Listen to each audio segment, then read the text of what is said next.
nyuma y'urupfu rw'uwari perezida wa Namibia nyakwigendera Hage Geingob watabarutse azize uburwayi ku cyumweru tariki 9 Gashyantare 2024 kuri YouTube hongeye kugaragara ikiganiro yigeze kugirana n'uwari perezida w'inteko ishinga amategeko y'Ubudage Norbert Lammert wari woherejwe muri Namibia nk'intumwa yihariye ngo abaze perezida w'iki gihugu impamvu muri Namibia hari abashinwa benshi kurusha Abadage.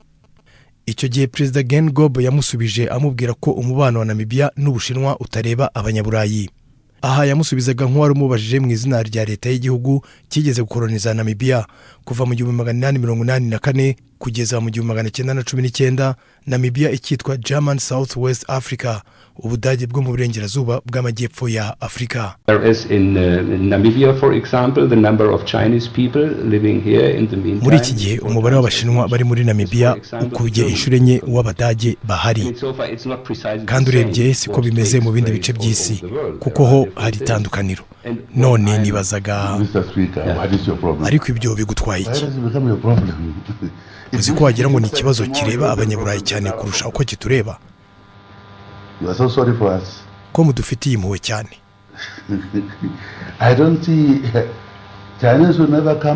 Ntabwo Abashinwa bazaza hano ngo bikorere ibyo bashaka n'Abadage kandi nuko nubwo ubona ko ari byo barimo.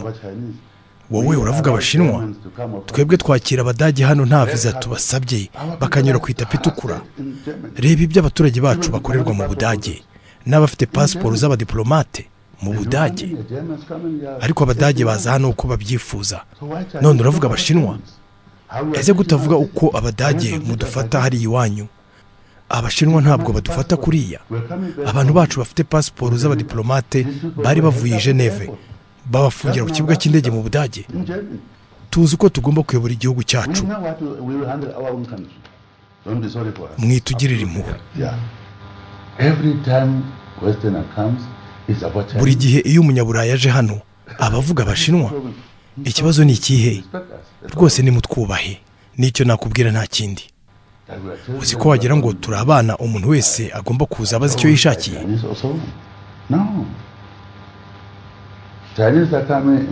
Abashinwa bubatse ibikorwa remezo byinshi muri Afrika hose no muri Amerika nuko naho bariyo. Ese ubundi ninde watabaye Amerika igihe ubukungu bw'isi bwari bwifashe nabi? Si amafaranga y'Abashinwa.